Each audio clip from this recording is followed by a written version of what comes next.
students, we are going to start coherent source of light and difference between interference and diffraction. ठीक है बेटा, तो पहले इसको ध्यान से समझिए, नहीं समझ में आएगा बताना, दोबारा एक्सप्लेन किया जाएगा। मैंने आपसे बोला था कि मैं आपको स्टार्ट कराऊंगा explanation for resultant amplitude and intensity due to interference. तो आप देखिए यहाँ से स्टार्ट हो रहा है, ये पूरा डेरिवेशन इस पेज तक आया है। ठीक है, मिनिमम आपका 3 पेजेस में ये डेरिवेशन है। तो अगर आपको बाई लैंग्वेज समझाने का कोशिश करते हैं तो समझ में नहीं आएगा। इसका वीडियो मैं बेटा आपको बोर्ड पे क्लियर बना के सेंड करूँगा। ठीक है, क्योंकि ऐसे आपको क्लियर बिल्कुल समझ नहीं आएगा, ये रियलिटी है। ठीक है, अभी हम लोग स्टार्ट कर दे रहे हैं, तब तक के लिए आपका coherent source of light and इसके बाद difference between reflection and interference and diffraction of light. ठीक है, तो इन दोनों चीज़ों को तब तक आप ध्यान से समझिए। इसके बाद आपका जो नेक्स्ट वीडियो होगा तब तक आप लोग इसको देखेंगे, तब तक मैं आपको बोर्ड पे वो डेरिवेशन पूरा कंप्लीट करा दूंगा। ठीक है, स्टार्ट करते हैं। Coherent source of light, the source of light emitting, ठीक है, the source of light emitting light of some wavelength, same wavelength, frequency of having the zero और कॉन्स्टेंट फेज डिफरेंस, ठीक है, are coherent source of light. अगर इतनी पूरी definition को 2 words में समझें, 2 वर्ड्स में समझने की कोशिश करते हैं तो सिर्फ इतना सा समझना है बेटा कि जो 2 फेज डिफरेंस होते हैं, ठीक है, जो फेज डिफरेंस होगा उनके बीच जो 2 फेज होंगे उनके बीच का डिफरेंस, फेज डिफरेंस या तो 0 आ जाए या फिर कैसा आता रहे, कांस्टेंट।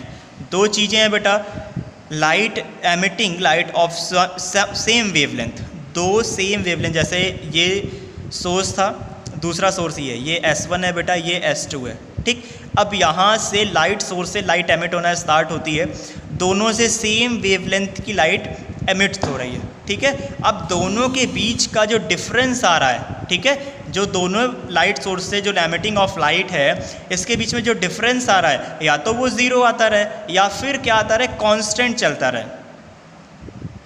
ठीक है, फेज डिफरेंस दोनों का, फेज इसका फेज 1 हो जाएगा, इसका क्या जाएगा फेज 2, दोनों के बीच का फेज डिफरेंस या तो बेटा 0 चलता रहेगा या कांस्टेंट चलता रहेगा। तो उस कंडीशन पे आपका जो सोर्स ऑफ लाइट होगा वो कोहेरेंट सोर्स ऑफ लाइट हो जाएगा। ठीक है, अब देखिए जैसे यहाँ पे आपको डायग्राम में दिख रहा होगा, ये सोर्स 1 था, ये सोर्स 2 था।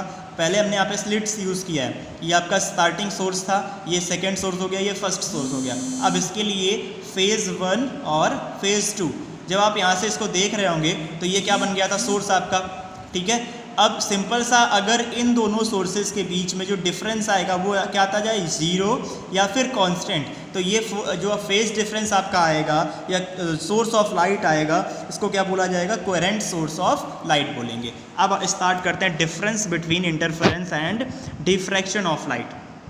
तो इंटरफेरेंस में क्या होता है, 2 coherent source are required. 2 coherent source, देखिए बेटा, ये अगर आपने एक सिंगल बल्ब यूज़ किया था तो आपको यहाँ पे एक स्लिट ऐसी यूज़ करनी पड़ेगी जिससे आपको 2 फेज ऑफ लाइट मिल जाए, जैसे S1 और S2। ठीक है, और यहाँ पे क्या था, coherent source are not required. Diffraction of light में क्या होता है, कोहेरेंट सोर्स कोई भी रिक्वायरमेंट नहीं होती।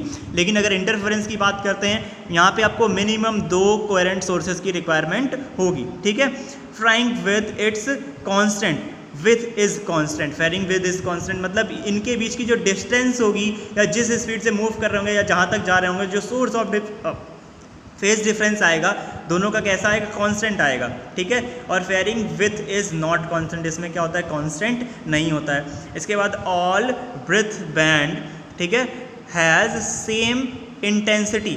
जो ब्रेथ बैंड होते हैं उनकी इंटेंसिटी कैसी होती है, सेम, और are breadth band has different intensity.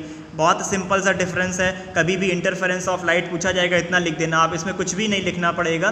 2 coherent sources to define the interference of light. कैसे लिखेंगे जब इंटरफेरेंस को डिफाइन कर रहे होंगे, तो define the interference of light we have to use 2 coherent source of light sources, ठीक है, which faring with the constant, ठीक है, और all breadth of band has the same intensity.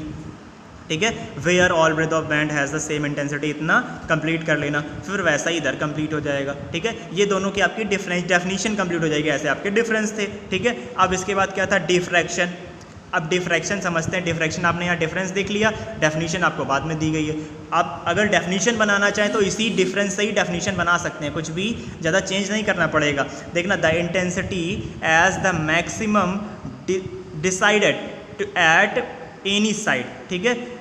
The intensity as the maximum decrease at any side, जो maximum decrease होगा at any side is known as the diffraction, ठीक है। और जो interference होगा, देखिए बेटा, जो यहाँ पे आपको बताया गया था कि जो फेरिंग विद द नॉट कांस्टेंट और फेरिंग विद कांस्टेंट। अब देखिए यहाँ पे जो इंटरफेरेंस था, दोनों हर एक स्लिट के बीच की डिफरेंस भी इक्वल थी, ठीक है, और इंटेंसिटी भी इनकी क्या थी, सेम थी। लेकिन यहाँ जो हर एक स्लिट बन रही है इनके बीच की डिफरेंस क्या आ रही है, डिफरेंट और इंटेंसिटी यहाँ कम चल रही थी, यहाँ एकदम से इंटेंसिटी बढ़ गई। ऐसे इंटेंसिटी इंक्रीज और डिक्रीज होती रहती है। ये आप डिफरेंस फोर्थ लिखेंगे बेटा, ठीक है, दोनों का ये फोर्थ डिफरेंस बनाएंगे। इसके बाद ये आपका यहाँ से पॉइंट कंप्लीट हो जाता है। नेक्स्ट वीडियो में आपकी जो डेरिवेशन सॉल्व करानी थी, कौन सी डेरिवेशन थी, explanation for resultant amplitude and intensity due to a interference, ये स्टार्ट कराएंगे और ये एक वीडियो में अलग से आपको सॉल्व करके सेंड कर दी जाएगी।